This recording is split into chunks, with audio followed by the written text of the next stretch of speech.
What up, HVAC people? Monday morning. Just want to say quick food for thought. We got to be thankful for Mondays. I had a great weekend. I bought me a new lawnmower. It's like a smart stove, Taurus smart stove.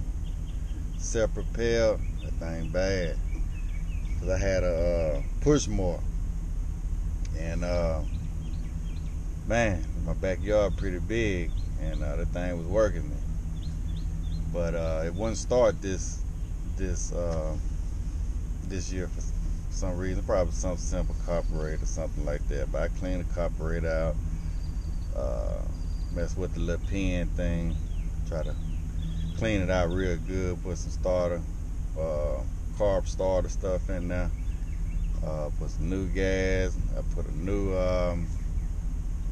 spark plug on there. Still couldn't get it to fire up. Put a new filter on there. Like I say, I put a little oil in there, and I think I had it for 2 years. But I've been wanting to upgrade anyway, so I ain't tripping. I put it on some type of site for $50 to try to sell it, or just get it away. Or keep it and try to fix it. But I think taking it to the shop, probably not even worth it. Pay about $150, $200 for it. But I ain't worried about it. But what I want to say is, and I bought accessories for my pressure wash. But I want to say that, you know, we usually get paid on Fridays, Saturdays, whatever, at the end of the week. But for me to be able to get those type of things, it has to be Monday. Monday where everything starts. Everybody say thank God it's Friday, but we gotta thank God it's Monday. Because Monday sets up for Fridays. So once Monday hit, it's grind time. But we'll be able to purchase those type things to take care of family, livelihood, houses or whatnot. Because like I say, cut the grass. I bought accessories for my pressure washer, and I cleaned my driveway. I don't know if you can see it. I wish I kind of like showed the before and after. But that thing bad. It's like a little circle thing, what the professionals use. And so I got that driveway clean. And like I want to say though, grinding Monday, Tuesday, Wednesday, Thursday, and Friday.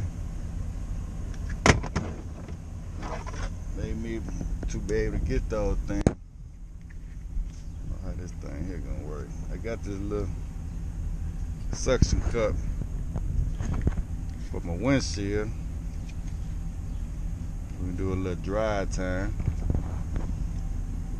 Let's see.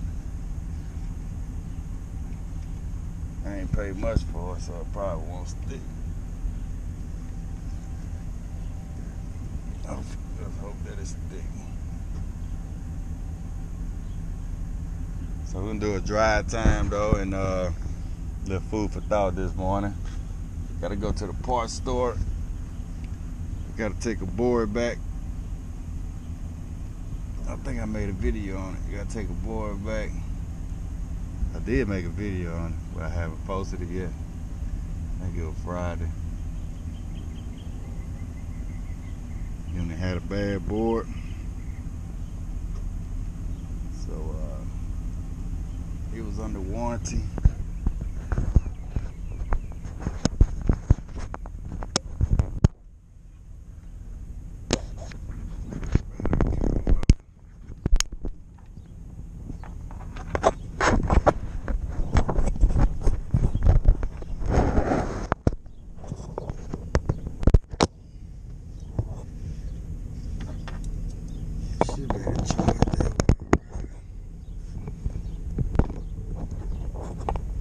So we're gonna drive in, gotta go to the parts store and replace that board. But everybody have a great week. Like I said, it's Monday. Hopefully I can post this soon as this video in, but if not, everybody have a great week. And I have a great attitude for Mondays, because that's where it's all starts. Let's treat Mondays like Fridays and grind. You know, let's get excited about Monday.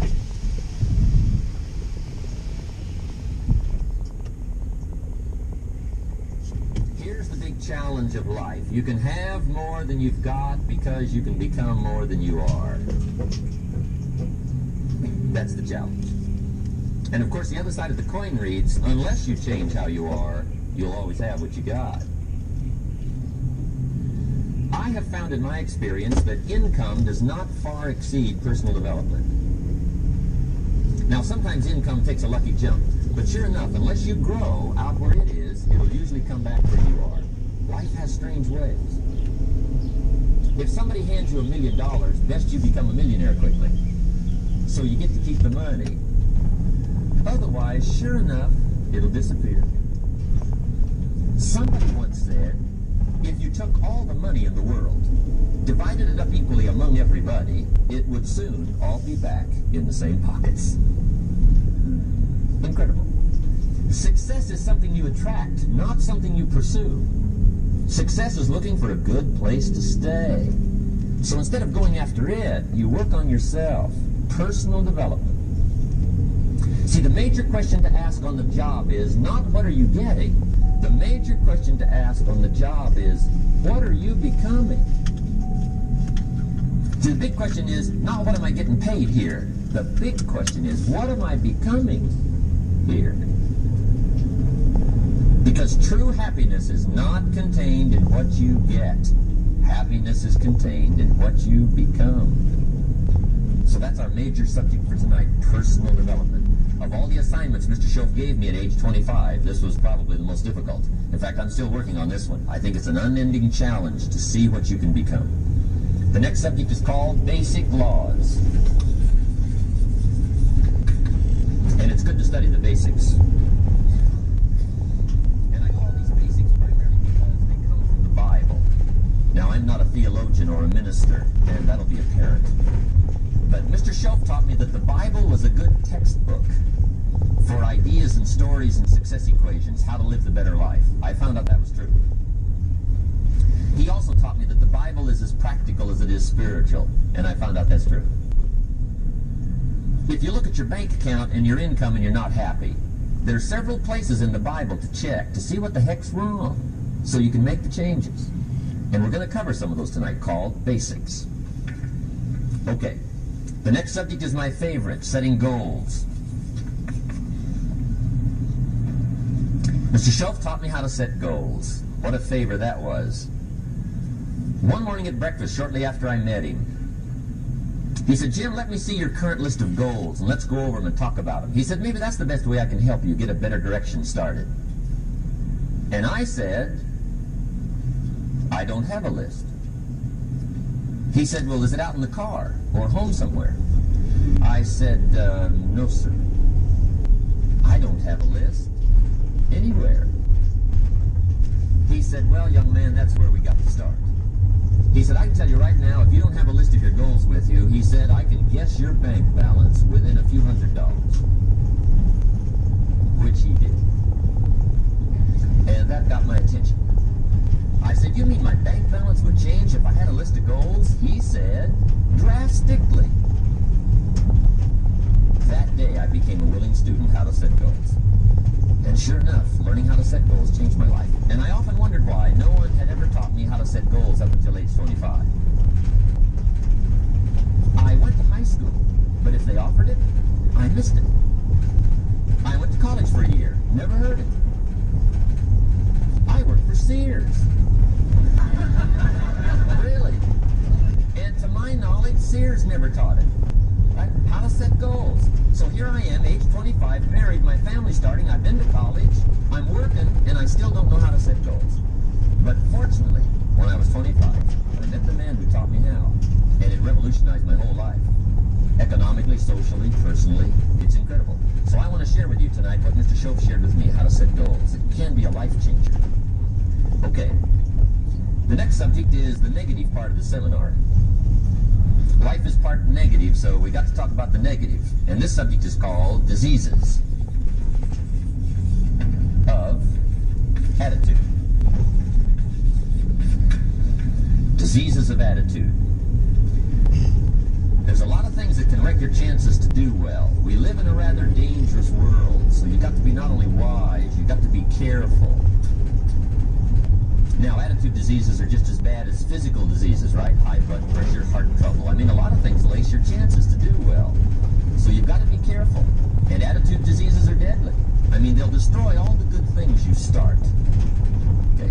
So we'll go through those attitude diseases, how to spot them, how to look for them, what they are, and the cure. And I'm a pro on these because I've had them all, so I can give you excellent advice on this. Now, the last subject we're going to consider tonight is called the day that turns your life around. The day that turns your life around. And under this subject, we're going to talk about the emotions that can change your life. Human beings are emotional creatures, and emotions are powerful for life change. Now, of course, emotions are so powerful they can go either way on you. Emotions can either build or destroy. So you really have to employ emotions properly. We call civilization the intelligent management of human emotions. If you can intelligently apply your emotions in the right direction, no telling what can happen. Could turn your life around one day would be sufficient. So we'll talk about those. Okay. Now that's a lot to cover in one evening. But we'll keep at it here and see if we can't get it all done. I'd like to have you now jot down the theme of the seminar. Every seminar should have a theme, I guess. We've got one. It's on some of our literature if you happen to notice it, but if you didn't, for your notes, here it is. The theme of the seminar goes like this. The major key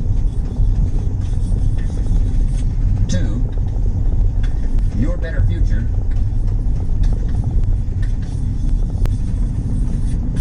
is you.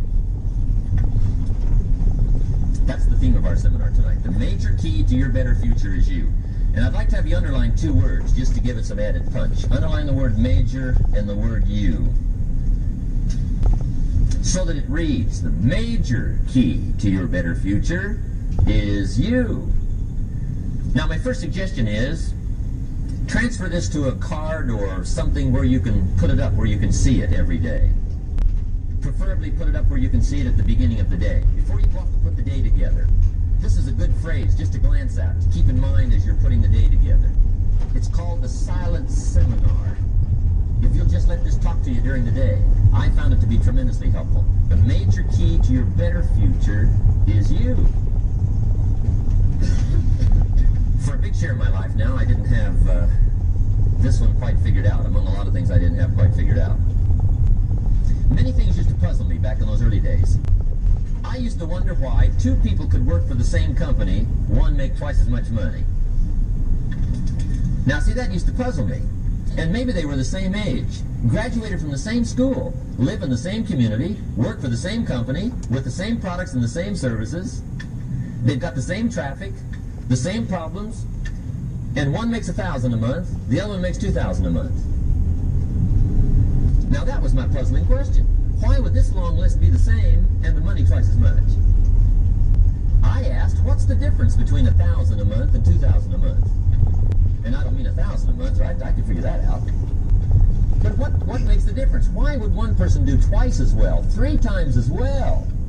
Speaking economically. Now, I know there's more than one way to do well. I understand that.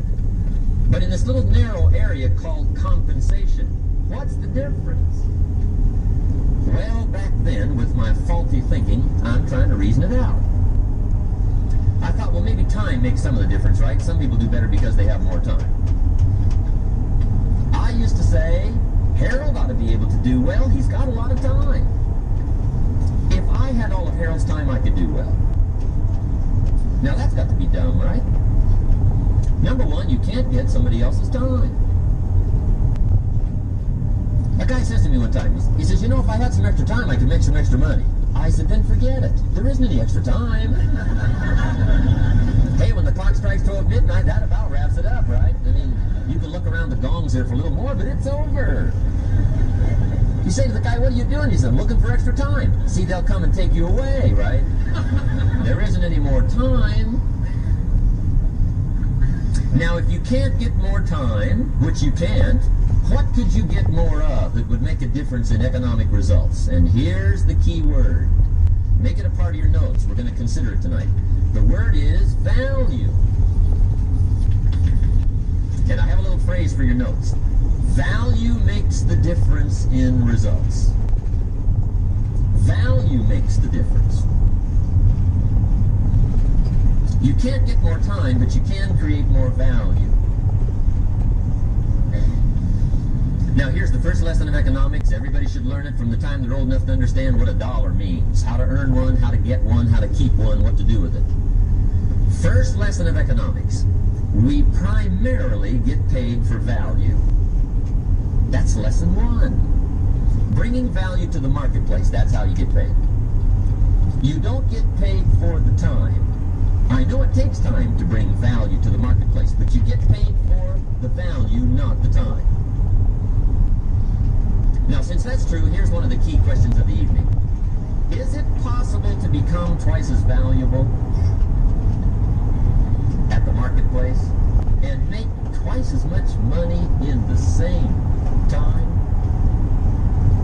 Could you become 3 times as valuable? Make 3 times as much money in the same time? Is that possible? The answer is yes, if. And it's always if, right? Life is known as the big if. Harry Truman once said, life is iffy. How true. And here's the big if we're going to consider it tonight. It's possible to do much better at the marketplace if you go to work primarily on yourself. And that's the theme of our seminar tonight. Learning to work primarily on yourself. People have asked me for the last 24 years, how do you develop an above average income? And the answer is, become an above average person. Develop an above average handshake. Some people want to be successful, they don't even work on their handshake. As easy as that would be to start on. They let it slide, they don't understand. Develop an above average smile. Develop an above average excitement. Develop an above average interest in other people. Develop an above average intensity to win. See, that'll change everything.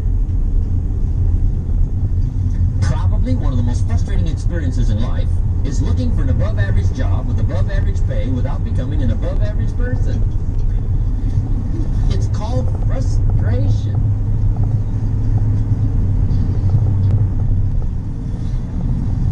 And Mr. Schoaf gave me probably the greatest clue he gave me when I first met him. He said, Jim, if you want to be wealthy and happy the rest of your life, just learn this lesson well. He said, learn to work harder on yourself than you do on your job.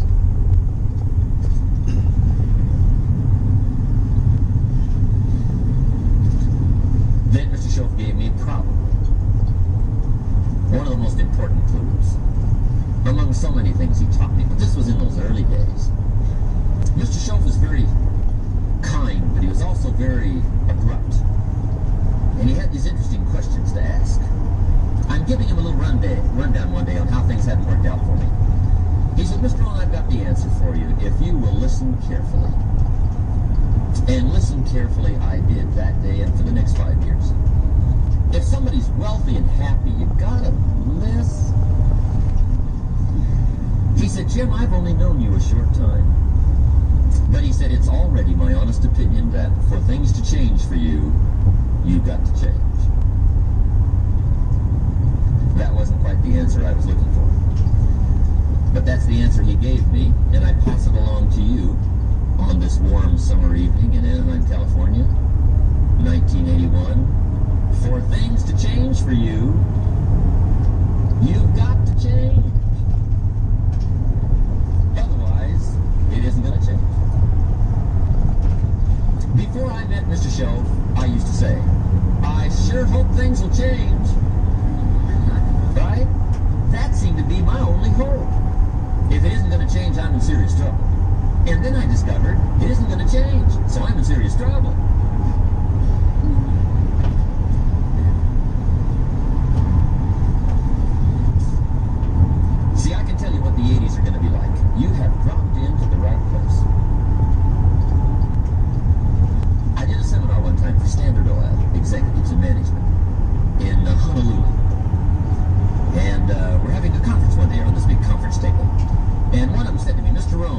some fairly important people halfway around the world. What do you think the 80s are going to be like?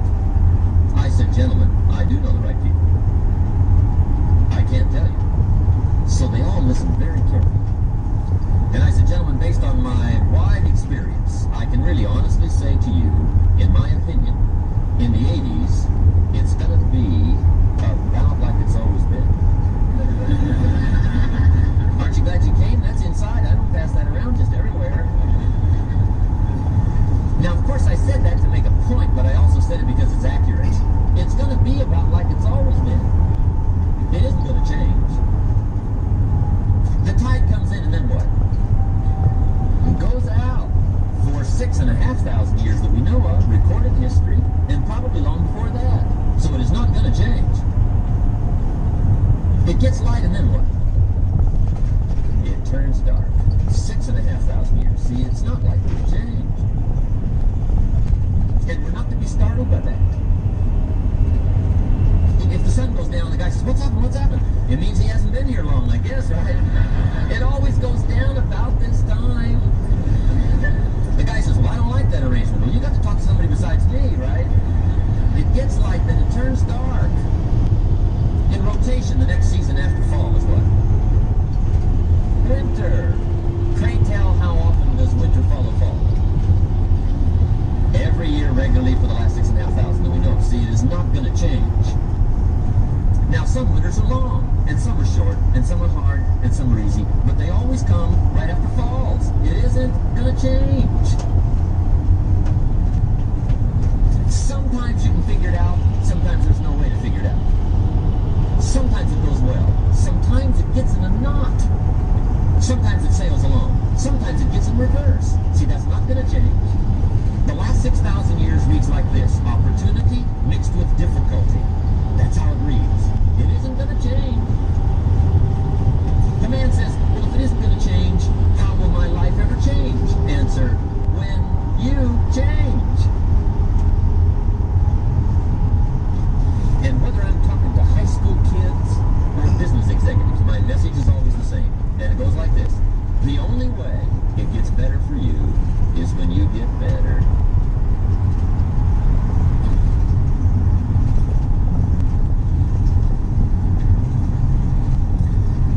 Let me give you the 4 major lessons in life to learn. Here's 4 majors. It's good to study the majors.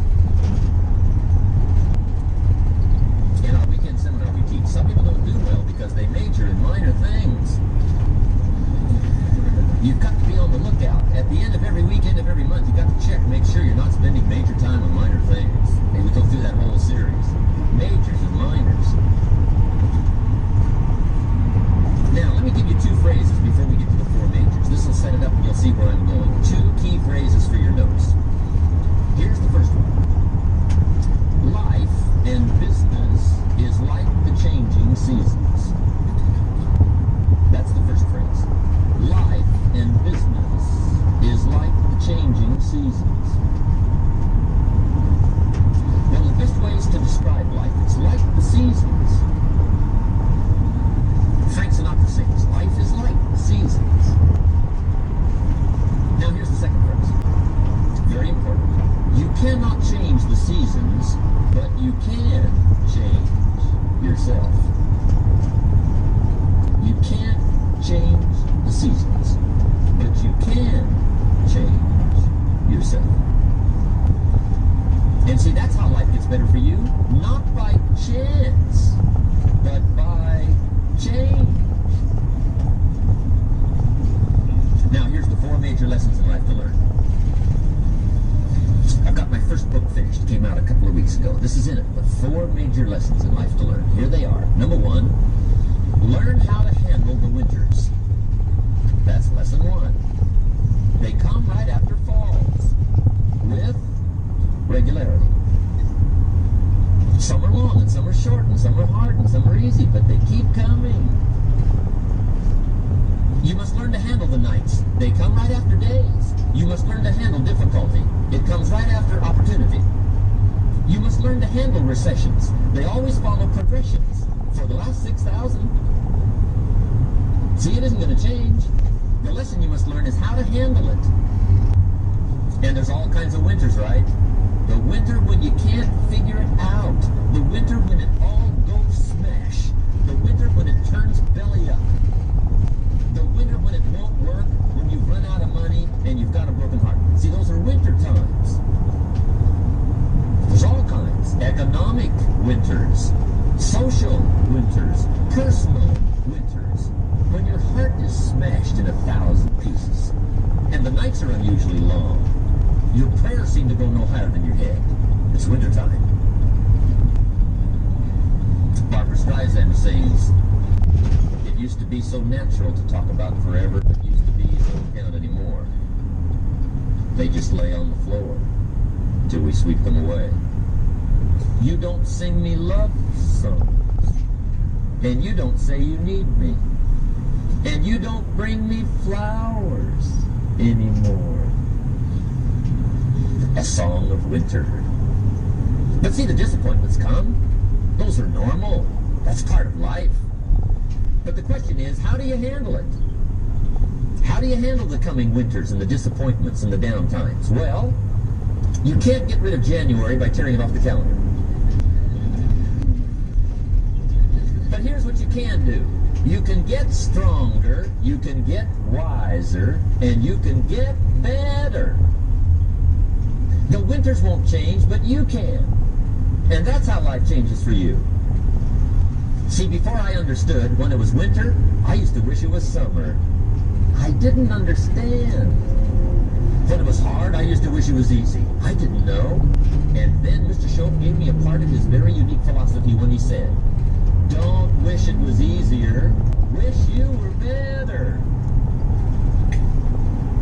See, that triggered my whole life change. Don't wish for less problems. Wish for more skills. Don't wish for less challenge. Wish for more wisdom. That's the key. So that's lesson 1. Learn how to handle the winters. Here's lesson 2. Learn how to take advantage of the spring. That's the second one. Spring is called opportunity. And spring follows winter. What a great place for it. If you were going to put it somewhere, that'd be the place to put it, right after winter. And pray tell, how often does spring follow winter? Every year with regularity, 6,000. You can almost count on it. See, opportunity always comes. Days follow nights. Isn't that terrific? Opportunity follows difficulty. But here's what you must learn to do. Underline these 2 words in that key phrase. Take advantage. Underline those 2. You must learn to take advantage of the spring. See, just because spring rolls around is no sign you're going to look good come fall. You gotta do something with it. In fact, you have to get good at one of 2 things in life. Planting in the spring or begging in the fall. Or get somebody to do it for you. See, those are about the only alternatives. Now here's what else you must do. Take advantage of the springs quickly, because there's only a few. Just a handful of springs have been handed to each of us. They don't come forever. Life is fairly brief. So you have to read every book you can get your hands on what to do with your springs while they're here. And take advantage, they soon run out. The Beatles wrote, "Life is so short." And for John Lennon, it was extra short. But life is brief. Elton John sings, "She lived her life like a candle in the wind." It's brief. So whatever you're going to do with your life, you've got to get at it. Don't just let the springs pass. Here's the 3rd major lesson in life to learn. Learn how to protect your crops all summer. You gotta take care of what you start. Sure enough, as soon as you've planted your garden in the spring, the busy bugs and the noxious weeds are out to take it. And here's the next bit of truth. They will take it. Unless you prevent it. And that's the 3rd major skill to learn. You've got to learn to prevent the intruder from taking all the good you start. It's one of the challenges.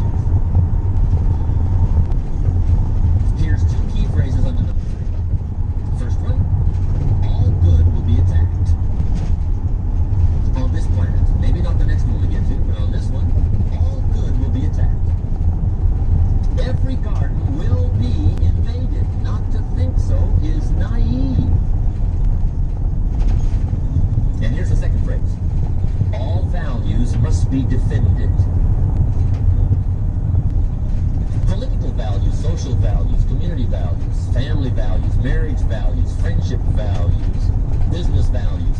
Every garden must be tended all summer. Third major lesson. Now here's number 4. Fourth major lesson in life to learn. Learn how to reap in the fall without complaint. Learn to reap come harvest time without complaint. Take full responsibility for what happens to you. It's one of the highest forms of human maturity, accepting full responsibility. It's the day you know you've passed from childhood to adulthood, the day you accept full responsibility. And another note, learn to reap in the fall without apology. Without apology if you do well, and without complaint if you don't. That's maturity. I used to have that long list of reasons why I wasn't doing well. To explain, you've got to explain, right? Otherwise you're going to look bad. I used to have this funny list called Reasons for Not Looking Good.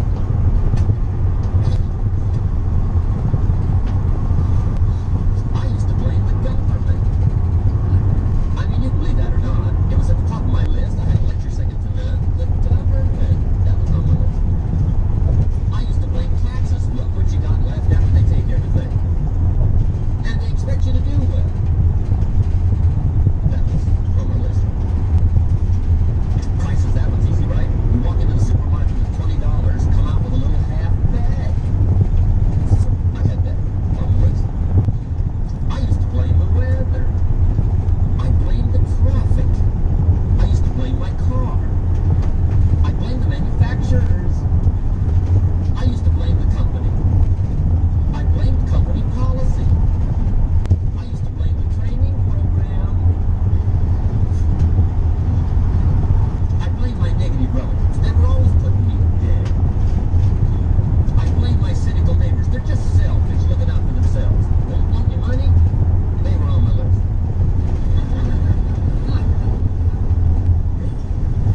I used to blame the economy. I blame the community. That's a pretty good list for not doing well, isn't it? I thought it was good. I'll never forget one day. Mr. Shelf was very kind, but he was also very blunt. And this was no exception. And I'm glad he was blunt. There's a lot of things I'd have missed if he hadn't been blunt.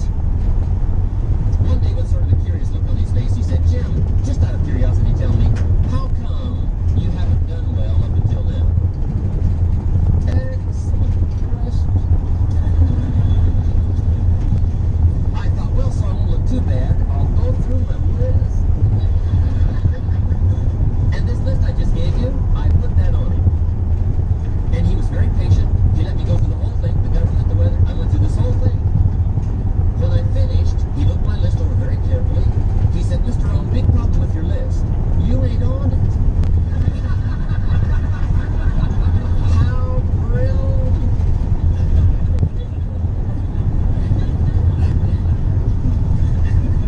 When I went to work for him a few months later, I learned very quickly to tear up my list, reasons for not doing well, and I threw it away.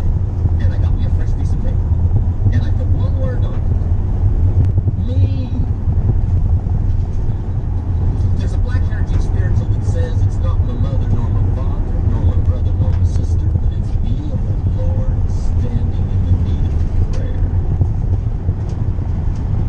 See, I used to blame everything outside.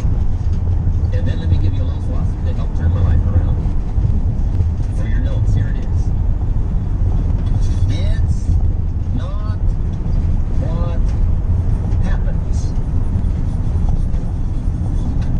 that determines the quality or the quantity of your life. It's not what happens. And the reason is because what happens to about everybody. No different. The sun went down on all of us last night. A common event. A happening. And I found out that the same things can happen to two different people. One gets rich and one stays poor. Why is that? It's because it's not what happens, but rather it's what you do that changes everything. So that's a key phrase. It's not what happens, it's what you do. What happens is about the same. You might put that in parentheses here. Same. What people do, that's what's different. Anything can happen, right? Everything can happen. I've heard all the stories. I've been one of the stories. Hey, we could all tell stories all night long, right? Happenings. Anything can happen. Have you heard of Murphy's Laws? Anybody here heard of Murphy's Laws? Okay, most of you have. Murph had these laws. One of them was, if anything can go wrong, it will. That's one of Murphy's Laws. He was not one of the great positive speakers of the day. But anyway, it's still true though, right? Anything can go wrong, everything can go wrong. For sure. I've fallen out of the sky so many times. Once to the tune of a couple of million. Devastating. Took me a while to survive that one. Now, it wasn't all that much, but it was all I had. I mean, that's when it's much, right? When it's all you got. If you got 3 to go, you got 1 left. You ain't looking that bad. But when it all goes. Has anybody been there when it all went? Anybody? Come on, the rest of you liars. Come here. Hey, we've all been there, right? When it all went. Of course, it used to be a long time ago, right? When you ran out of money, got to 0, you were all through. Heck, now you can whistle right on by 0, right? I mean, they will bury you. That's what they will do.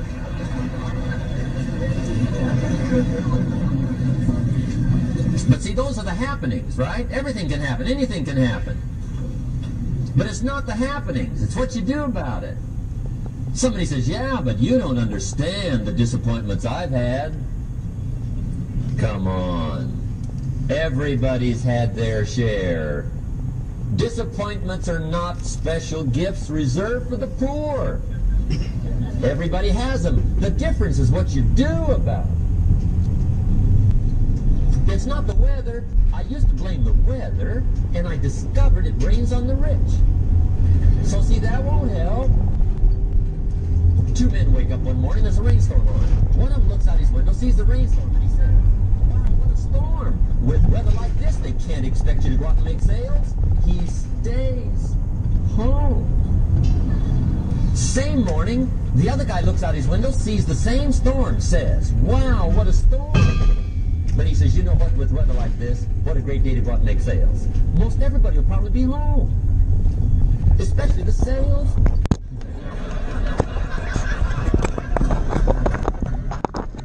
See, that's the difference in how your life works out. It's not what happens, it's what you do. So here's one of the key questions of the evening. Starting tomorrow, what are you going to do that'll make a change in your life's direction? Good question. What are you going to do starting tomorrow that'll make a difference? Now see, if you don't do something starting tomorrow that'll make a difference, guess what? It's gonna be the same. And see, that way you can guess what the next 5 years are going to be like. Look at the last 5. Because the next 5 are going to be like the last 5 unless you, major key, tomorrow, change it all. Or change a little, or change something, or don't change. It's choice time. You can do whatever you want. But it's nice to know any day you wish you can change your whole life.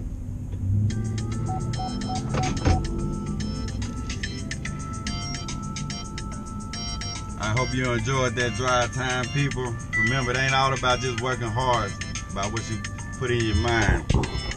With a business, a club, or a well-organized. And just one more tip. You know, like I say, just to be successful, it ain't all about just, you know, working hard. Like you guys say, how can one person start at the same job, same age, one worth 1,000, one worth 2,000, or however much weekly? Both of them could even work hard, but it's about your attitude. It's just about more than just working hard. A lot of people work hard. Everybody work hard. Not everybody, but a lot of people work hard. That don't mean that they getting ahead in life. You know, we got to kind of like be well-rounded, 360. That's why I say feed your mind, just like you feeding your body. You got to be healthy. So another tip, start getting on the overnight oats. I don't know if you can see that, but it's called overnight oats. Look it up. They got oatmeal, milk. We got blackberry, any kind of fruit you want in it, oatmeal. Then you gotta have honey and chia seeds, and you just put it in a mason jar and set it overnight. Called overnight oats. Real good for you. Look it up on YouTube or look up the recipe. Just put it in the refrigerator before you go to bed, and I'm telling you, man, it's good, it's healthy. And instead of eating a sausage, egg, and cheese biscuit or the kolaches every morning or whatnot, do these. Me and my wife pretty much do this every morning. Sometimes we miss a day or whatever, I have to stop and get something, but majority of the time we are eating overnight oats. And when you eat this, it's gonna give you plenty of energy. I'm telling you, you can eat the overnight oats just that much, and it'll last you 1 o'clock if need be. Plenty of energy. You won't be hungry, and it's real healthy. All right, like I say, it's Monday.